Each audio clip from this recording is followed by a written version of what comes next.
Hello dear student, आप सभी का जोशी सर मैथ पॉइंट पे स्वागत है। और आज अपन बिंदु पथ के अंदर जो नई चीज़ अपने जो पास आ रही है बिंदु पथ की और 14 की प्रश्नवाली की में थ्योरी अपन करा चुके हैं और थ्योरी के बाद में अपन ये यूनिट 10.1 कर रहे हैं। ठीक है, आज से क्वेश्चन स्टार्ट कर रहे हैं एक्सरसाइज। तो पहला जो क्वेश्चन है उसमें सत्य असत्य बताना है। सत्य असत्य का क्वेश्चन वैसे एग्जाम में नहीं आता, लेकिन इसकी चीजें जो इस तरह से हो तो अपने को ध्यान में हो तो 1 नंबर का जो क्वेश्चन आता है उसमें अपने हेल्प मिलेगी। तो आपने जितने भी थ्योरी में पढ़ा उसके बेस पे आप इसका आंसर दे सकते हैं। जैसे पहला क्वेश्चन क्या है कि किसी रेखा से समान दूरी पर स्थित बिंदु का समुच्चय एक रेखा होती है। किसी रेखा से समान दूरी पर, तो ध्यान देंगे मेरी बात पे। जैसे ये रेखा है, ठीक है, इस रेखा से समान दूरी पर स्थित बिंदुओं का, तो इस रेखा से समान दूरी पर मान लो ये बिंदु है, डैश डैश डैश डैश, ये हो गई नहीं होगी? ये सारे बिंदु बराबर दूरी पर हैं इस रेखा से। ठीक है, तो अब आप देखेंगे इनको मिलाने से क्या बनी? एक रेखा बनी। इस रेखा के समांतर रेखा बनी नहीं बनी? बनी। तो किसी रेखा से समान दूरी पर स्थित बिंदुओं का समुच्चय एक रेखा होती है। अब एक रेखा तो होती है, बिल्कुल सही है, इसके समांतर रेखा है, लेकिन अब एक रेखा तो कोई भी हो सकती है। इसने क्या नहीं कहा? समांतर रेखा नहीं कहा। इसको क्या कहना चाहिए था? समांतर रेखा होती है और उसके दोनों तरफ होगी। इधर भी हो सकता है, इस रेखा से समान दूरी पर ये बिंदु, इधर नीचे भी हो सकते हैं, ऐसे मिलाने पर नीचे भी रेखा बन सकती है। इसलिए ये जो इसने कह रहा है ये आद्य बात है, इसलिए ये असत्य होगा। समझ गए ना? क्योंकि सही आंसर इसका क्या होना चाहिए, सही कथन क्या होना चाहिए कि किसी रेखा से समान दूरी पर स्थित बिंदुओं का बिंदु पथ उस रेखा के समांतर दोनों ओर समांतर रेखाएं होती हैं, दोनों तरफ समांतर रेखाएं होती हैं, ऐसे होना चाहिए था। आगे बात समझ में? इसलिए असत्य। दूसरा क्या है क्वेश्चन? एक वर्त उन बिंदुओं का बिंदु पथ होता है। वर्त क्या बताया था मैंने? वर्त की परिभाषा, जैसे मान लो कि ये बिंदु स्थिर बिंदु है, ध्यान देना सभी बच्चे, ये स्थिर बिंदु है। स्थिर का मतलब फिक्स है, नियत बिंदु है एक जगह। अब आप इस स्थिर बिंदु से ये बराबर दूरी पर है सारे, देखो ये डॉट डॉट डॉट डॉट कर रहा हूं ना, ये सारे क्या है इस पे? इससे बराबर दूरी पर। दूरी कितनी भी हो सकती है बराबर, ये 2 सेंटीमीटर की, 5 सेंटीमीटर कितनी की भी हो सकती है, लेकिन जितनी भी होगी ये दूरी बराबर होगी। अगर 2 की है तो 2 सेमी 2 सेमी 2 सेमी 2 सेमी होगी, 3 की है तो 3 3 की होगी, बराबर दूरी पर होंगे। ये डॉट डॉट जो मैंने किए हैं ये सारे इस बिंदु, इसको मैंने ओ नाम दे दिया, तो इससे बराबर दूरी पर है, इसको वर्त बोलते हैं। तो वर्त की परिभाषा क्या बताई थी मैंने आपको? वर्त एक स्थिर बिंदु से समान दूरी पर रहने वाले बिंदु का बिंदुपथ होता है। बताया आपको? ये वृत्त ये स्थिर बिंदु नहीं है क्या? इससे ये सारे बिंदु क्या हैं? बराबर दूरी पर है, समान दूरी पर है। इन बिंदु का बिंदुपथ क्या होता है? वृत्त होता है। और इस स्थिर बिंदु को वर्त का क्या कहते हैं? केंद्र कहते हैं। क्या कहते हैं? केंद्र कहते हैं। तो ये क्या कह रहा है? वर्त उन बिंदु का बिंदुपथ होता है जो दिए गए बिंदु से नियत दूरी पर होता है। बिल्कुल सही कह रहा है, गलत नहीं है, एकदम सत्य है, ये सही कह रहा है। नियत दूरी यानी बराबर दूरी पर निश्चित, तो ये सत्य है भाई। ये गुड लगा दिया, सत्य है। क्रॉस कर दिया, असत्य है। समझ गए? तो इससे क्या है कि बिंदुपथ के क्वेश्चन परिभाषा आपको कंफर्म होगी। ठीक है, तीसरा क्वेश्चन क्या है? दिए गए बिंदु संरेखीय तभी होंगे जब वो एक ही रेखा के बिंदु के समुच्चय के अवयव नहीं हो। ये बोला नहीं हो, ध्यान देना। संरेखीय, देखो ये शब्द बोला हूं, संरेखीय, अंग्रेजी में कहते हैं कोलिनियर। संरेखीय, सं यानी संग और रेखीय, संरेख, संरेख या संरेखीय एक ही बात है, तो कोलिनियर बोलते हैं। तो संरेख का मतलब है एक ही रेखा के संग, यानी एक ही रेखा के ऊपर। तो जैसे ये रेखा है, ध्यान देंगे सभी बच्चे, ये रेखा है, इस रेखा के ऊपर जितने भी बिंदु होंगे, 2 हो 3 हो 4 हो 5 हो, कितने भी हो, इस रेखा पर जितने भी बिंदु होंगे उनको कहेंगे संरेखीय बिंदु। समझ गए? तो संरेखीय बिंदु क्या होते हैं? जो कि एक रेखा पर स्थित बिंदु का जो समुच्चय होता है। बहुत सारे बिंदु, एक रेखा पर कितने बिंदु होते हैं? कोई आपसे ये पूछ ले कि एक ये मिटा दूं मैं, पहला दूसरा मिटा रहा हूं भाई, सभी नोट कर लेना। वैसे आपकी बुक के अंदर है, आपको केवल यहाँ पे समझना है कि सत्य है क्या सत्य है। समझ गए? अपन बिंदु पथ में 10.1 के क्वेश्चन कर रहे हैं, सभी बच्चे ध्यान देंगे अच्छी तरह से। तो एक रेखा पर, जैसे ये रेखा है, एक रेखा पर dot dot dot dot dot dot dot अनंत बिंदु होते हैं। एक रेखा पर कितने बिंदु होते हैं? अनंत। तो ये जो रेखा पर जितने अनंत बिंदु हैं उनमें बिंदु होना चाहिए। क्या कह रहा है कि संरेखीय बिंदु तभी होंगे जब वो एक रेखा के बिंदु के समुच्चय के अवयव नहीं हो। ये कह रहा नहीं हो, जबकि हकीकत में होना चाहिए। समझ गए? संरेखीय किसे कहते हैं? जो एक ही रेखा के जो ऊपर बिंदु का समुच्चय होता है, उन अवयवों का समुच्चय होता है, बिंदु का जो अवयवों का समुच्चय उसमें होना चाहिए, होते हैं। तो एक रेखा पर होते हैं ना, तभी संरेखीय होते हैं, नहीं होते तो नहीं होते हैं। तो ये कह रहा नहीं है, तो नहीं है तो संरेखीय नहीं होगा। तो ये कह रहा है संरेखीय तभी होंगे जब ये अवयवों के समुच्चय नहीं हो, तो गलत कह रहा है, एक रेखा पर होने चाहिए। ठीक है, तो ये भी असत्य है। समझ आई बात आपको? समझ में आ रहा है? और ये बहुत आराम से मैं डायग्राम से समझा रहा हूं सारी बातों को। सहरेखीय बिंदु किसे कहते हैं? जो एक ही रेखा पर हो, ठीक है। अब ये कह रहा है कि एक ही रेखा के बिंदु के समुच्चय नहीं हो, नहीं बोलते तो गलत बोल दिया, सत्य हो गया, ठीक है। फिर अगला क्या है? दो रेखाओं से समदूरस्थ बिंदु का बिंदु पथ दोनों रेखाओं के समांतर रेखा होगी। मैंने जब थ्योरी स्टार्ट की थी बिंदु पथ की, पहला बिंदु पथ का पार्ट फर्स्ट अच्छी तरह से देख लेना सभी बच्चे। मैंने क्या लिखाया था? दो रेखाओं से समदूरस्थ बिंदु का बिंदु पथ। जैसे ये दो रेखाएं लिख दी मैंने, देखो ये दो रेखाएं लिख दी। एक तो ये होगी दो रेखाएं। देखो दो रेखाओं की स्थिति दो प्रकार की हो सकती है। एक चीज हमेशा ध्यान रखो बेटा, अच्छी तरह से सुन लो कि दो रेखाओं की स्थिति दो प्रकार की, या तो वो दोनों एक दूसरे के समांतर, जिंदगी में दो रेखाओं की स्थिति दो प्रकार की होती है, और या फिर वो एक दूसरे को क्या करेंगे? प्रतिच्छेदी करेंगी, या क्या प्रतिच्छेद करेंगे, मतलब काटेंगे। देखो ऐसे काट दी, दो स्थिति हो सकती है। कई बच्चे ये कहेंगे कि सर ऐसे भी हो सकता है कि एक रेखा के ऊपर ही दूसरी रेखा, बिल्कुल बेटा, ऊपर है उसको संपाती बोलते हैं, लेकिन वो भी तो काट ही रही है, वो भी तो काट तो रही है, वो तो एक ही बात है। तो दो रेखाओं की स्थिति दो प्रकार की हो सकती है, या तो वो एक दूसरे समांतर हो, या एक दूसरे के क्या हो? प्रतिच्छेद हो, काटे। अब जब दो रेखा समांतर होती है तब तो मैंने क्या लिखवाया था आपको? दो अलग अलग लिखवाया हुआ है मेरा बिंदु पथ के पार्ट फर्स्ट के अंदर। दो रेखाओं से समान दूरी पर स्थित बिंदु का बिंदु पथ, उनके मध्य में खींची गई तीसरी समांतर रेखा, ये मैंने डॉट डॉट तीसरी रेखा समांतर रेखा खींची, ये होती है। अच्छी तरह सुन लेना उसका उत्तर। दो रेखाओं से समान दूरी पर रहने वाले बिंदु का बिंदु पथ दोनों रेखाओं के मध्य में खींची गई तीसरी समांतर रेखा होती है, समझ गए?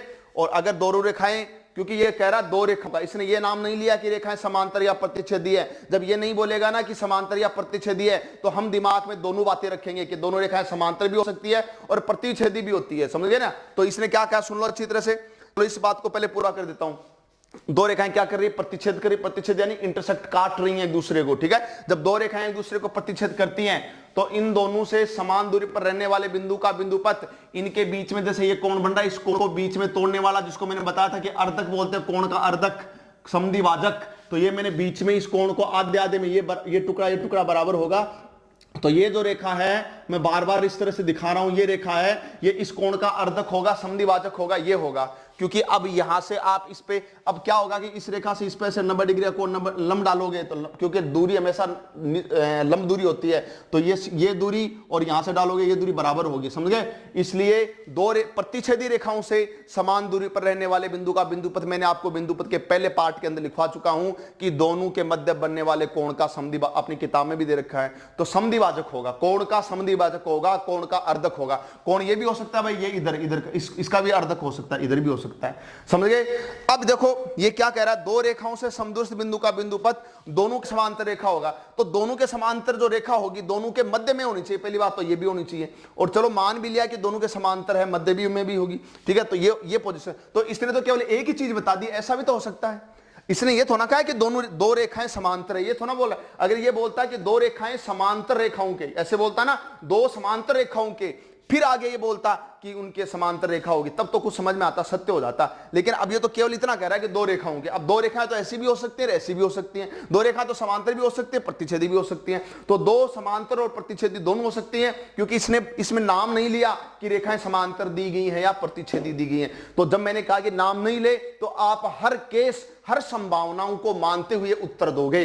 तो आप मानेंगे कि ऐसा भी हो सकता है, ऐसा भी हो सकता है। ऐसा हो सकता है तो दोनों के मध्य में समांतर रेखा होगा इसका बिंदु पथ, और ऐसा है तो दोनों प्रतिच्छेदी रेखाओं के बीच में बनने वाले कोण का समद्विभाजक होगा बिंदु पथ। इसलिए इसका उत्तर ये पूरा का पूरा नहीं है, ये इसने आधा अधूरा उत्तर दिया है, इसलिए ये असत्य है, इसलिए ये असत्य है। समझ आई सबको बात? मैंने जो थ्योरी लिखा है बेटा, अगर थ्योरी को ढंग से पढ़ेंगे तो उसी के अंदर उत्तर आ रहे हैं सारे, देखो उसी के अंदर उत्तर आ रहे हैं सारे। थ्योरी में लिखवाई है सारी बातें आपको, इसका अलग से बताया हुआ है, इसका अलग से बताया हुआ है, ठीक है। इसने आधी अधूरी बात बताई थी, जानकारी अधूरी थी, इसलिए ये उत्तर पूरा नहीं है, इसका असत्य होगा, ठीक है। लास्ट देखो, लास्ट पांचवा पार्ट, दो दिए गए बिंदु। चलो लास्ट वाला पांचवा पार्ट करें उससे पहले मेरे को ये बताओ, मैंने थ्योरी में लिखवाया था दो बिंदु दिए गए हैं, ये दो बिंदु याद करो सभी बच्चे, क्योंकि देखो सत्य असत्य का आपको ज्ञान है तो एग्जाम में 1 नंबर का क्वेश्चन आता है, उसमें आप इसका उत्तर दे सकते हो सीधा। अब मान लो एग्जाम में ये आ गया कि दो बिंदु से समान दूरी पर, दो बिंदु को मिलाने वाले, दो बिंदु से समान दूरी पर रहने वाले बिंदु का बिंदु पथ क्या होगा, ऐसे एग्जाम में पूछ लिया। तो मैंने क्या उत्तर लिखवाया था आपको बिंदु पथ में? मैंने कहा था कि वो जो दो बिंदु दिए गए, जैसे मान लो ये ए और बी दो बिंदु दिए गए हैं, ठीक है। इन दो बिंदुओं को मिलाने वाले रेखाखंड, इस मिला दो रेखाखंड, फिर इसका लंब समद्विभाजन कर दो, कैसे करना बताया था, आधे से ज्यादा प्रकार को खोल करके ऊपर और नीचे चाप काटना, फिर इधर करके ऊपर नीचे चाप काटना, फिर इसको ऐसे मिला दो, ऐसे मिला दो, तो ये 90 डिग्री का कोण भी बनाएगा। इसको दो, ये टुकड़ा और ये टुकड़ा बराबर भी होगा। अगर इसको P नाम दूं तो A से लेकर के P तक की दूरी AP और P से B तक की दूरी BP। ये अच्छी तरह सुन लो भाई, ये क्वेश्चनों में और क्वेश्चनों में भी काम में आएगा अपने बार बार, ठीक है। तो ये AP दूरी BP दूरी बराबर होगी, समझ गए। तो इसलिए अब आप यहां पर भी कोई बिंदु लोगे ना, यहां पर भी, तो इसकी A से दूरी और B से दूरी निकालोगे बराबर आएगी। यहां पर बिंदु लेंगे, उसकी इस से दूरी निकाल बराबर, ये टुकड़ा बराबर आएगा। यहां भी बिंदु लेंगे, इसको मिलाओगे, ये टुकड़ा बराबर आएगा। तो इसको देखो, इसको, ये जो आपने समद्विभाजन किया है, तो इसको क्या नाम बताया था मैंने, इसको कहा था बेटा ये बीच में काट रहा है और 90 डिग्री का कोण बना रहा है, इसको बोला था मैंने लंब समद्विभाजक। क्या बोला था, लंब समद्विभाजक। थोड़ी देर पहले दो रेखाएं काट रही थी, उनके बीच के कोण का ये मैंने खींचा था, इसको तो बोलते हैं केवल कोण का समद्विभाजक या कोण का अर्धक। इसमें लंब समद्विभाजक नाम नहीं लिखते, अच्छी तरह सुन लेना सभी बच्चे, इसमें लंब समद्विभाजक नाम नहीं लिखते, केवल समद्विभाजक, कोण का समद्विभाजक या कोण का अर्धक बोलते हैं। और इसमें बोलते हैं लंब समद्विभाजक। क्यों, क्योंकि ये बीच में भी काटता है, 90 डिग्री का कोण भी बनाता है। तो क्या उत्तर बोलोगे, दो बिंदुओं को मिलाने वाले, ये मैंने मिला दिया देखो, है ना, दो बिंदु को मिलाने वाले रेखाखंड से समान दूरी पर रहने वाले बिंदु का बिंदुपथ, सॉरी, दो बिंदु से समान दूरी पर रहने वाले बिंदु का बिंदुपथ, उनको मिलाने वाले रेखाखंड का क्या बनाओगे, लंब समद्विभाजक होता है। आपको उत्तर देना है लंब समद्विभाजक। तो इसने क्या बोला है, दो दिए गए बिंदु से समदूर बिंदु का बिंदुपथ दोनों बिंदु को मिलाने वाले रेखा का लंब अर्धक होता है। लंब अर्धक और लंब समद्विभाजक एक ही बात है, सही कह रहा है बेचारा, एकदम सत्य बात कह रहा है, तो सत्य है। समझ आ गया, अच्छे हैं सभी, समझ में आ रहा है सभी को, दिखाई दे रहा है, सुनाई दे रहा है, और इसको सब बच्चे अच्छी तरह से याद करते जाएंगे। मैंने हर चीज समझा करके उत्तर दिया है, सीधा ऐसा नहीं लिखा कि ये सत्य, ये असत्य, ये सत्य, असत्य, समझाया है कि क्यों सत्य क्यों असत्य, समझ गए। तो आप समझेंगे, वीडियो को आराम से रोक करके बार बार करके और देख लेना, उतार लेना, क्वेश्चन किताब में भी है, ठीक है बेटा। मैं किताब के एक एक क्वेश्चन आपको समझाऊंगा, एग्जाम्पल भी अच्छे हैं वो बताऊंगा, लेकिन एग्जाम्पल आपके बुक में हैं, किए हुए हैं, और किसी बच्चे को दिक्कत हो तो मेरे को कमेंट में लिख दें, मैं क्वेश्चन को यहां पे बता दूंगा, ठीक है। और कई बच्चे 10th क्लास के बच्चे हैं, वो थोड़े से नादान हैं, उनको ये पता नहीं है, तो मैं उन बच्चों को बताऊं, सभी बच्चों को, कि बेटा जैसे ही आप वीडियो देखते हैं, वीडियो को जैसे आप लिंक करते हो तो खोलते ही उसमें यूट्यूब के ऊपर जो राइट साइड में जो लाल बटन होता है सब्सक्राइब का होता है, उसको दबाएं आप, ताकि, और आइकन, बेल आइकन है उसको भी दबाएं, लाइक करें, कमेंट भी करें कि अच्छा लग रहा नहीं लग रहा है, सर समझ में आ रहा नहीं आ रहा है ना, ठीक है। तो सीखें और सब्सक्राइब जरूर करें, ताकि मैं जैसे वीडियो डालूं तो आपके पास क्या आ जाएगा, मैसेज आ जाएगा, ठीक है। तो सभी कराएं, और अपने परिवार के जितने भी रिश्तेदार हैं सभी से उनको कह करके उनके पास व्हाट्सएप पर मैसेज भेजो कि ये हमारे सर का वीडियो है, आप देखें, इनको सब्सक्राइब करें, ताकि मैं इसमें पूरी किताब डालने वाला हूं तो सबको हेल्प मिलेगी, ठीक है। चलो बेटा, अपन 10.1 कर रहे हैं, अच्छा समझ में आ रहा है, बहुत शानदार क्वेश्चन कर रहे हैं अपन। पहले क्वेश्चन के 5 भाग कर चुके हैं, अब अपन इसका दूसरा क्वेश्चन ले रहे हैं, 10.2 का दूसरा क्वेश्चन, 10.1 का दूसरा क्वेश्चन। देखो क्वेश्चन सबके पास बुक है ही, मैं क्वेश्चन वैसे ओरल रूप से, मौखिक रूप से पढ़ भी रहा हूं। एक चतुर्भुज के विकर्ण एक दूसरे को समद्विभाजित करते हैं।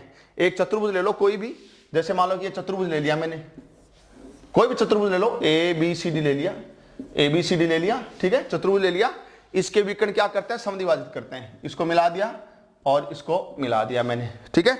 ये कह रहा है एक चतुर्भुज के विकर्ण एक दूसरे को समद्विभाजित करते हैं, तो सिद्ध कीजिए कि ये चतुर्भुज समांतर चतुर्भुज है। तो इसको क्या सिद्ध करना, अपने को समांतर चतुर्भुज सिद्ध करना है, ठीक है।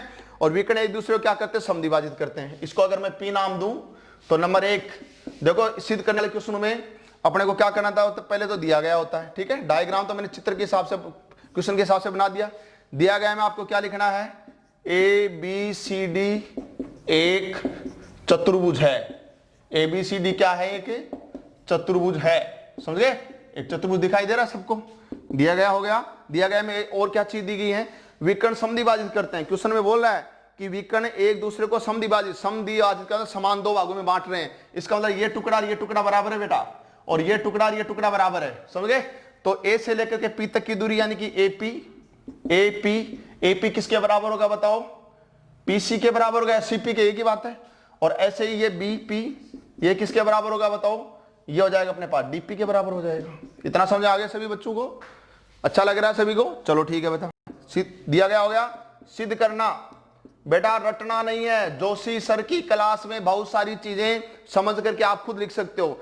देखो मैंने चित्र बनाया, कोई रटा नहीं। क्यों नहीं रटा? क्योंकि उसने बोला था चतुर्भुज, तो चतुर्भुज बना दिया, से चार भुजाओं से घिरी हुई बंद आकृति। विकर्ण बोल रहा तो विकर्ण ये होता है आमने सामने के शीर्षों को मिला दी। विकर्ण बोल रहा है कि समद्विभाजी समान दो भागों में काटते हैं, तो ये टुकड़ा एक टुकड़ा बराबर, ये टुकड़ा एक टुकड़ा बराबर। तो जो दिया गया वही देखो दिया गया, मैं लिख दिया। अब सिद्ध क्या करना है? क्या सिद्ध करवा रहा है? हमें सिद्ध करा कि ये समांतर चतुर्भुज है। तो हमें ए बी सी डी एक स च है। स च का मतलब समांतर चतुर्भुज है। हमें क्या सिद्ध करना है? हमें सिद्ध करना है कि एबीसीडी एक समांतर चतुर्भुज है। समझ आ गया सभी बच्चों को? सिद्ध करना हो गया। और रचना, रचना हम कब करते हैं? जब अपनी तरफ से इसमें कुछ मिलाएं करेंगे, हम कुछ नहीं मिला रहे इसमें, समझ गए? तो रचना छोड़ो, उत्पत्ति करो सीधे। उत्पत्ति, चलो बेटा उत्पत्ति करते हैं अब इसके अंदर, ठीक है। इसको समांतर चतुर्भुज सिद्ध करने के लिए बेटा क्या सिद्ध करना पड़ेगा? समांतर चतुर्भुज सिद्ध करने के लिए समांतर चतुर्भुज आमने सामने की भुजाएं क्या होती हैं? समांतर होती हैं, बराबर होती हैं, तो सिद्ध करना पड़ेगा ना।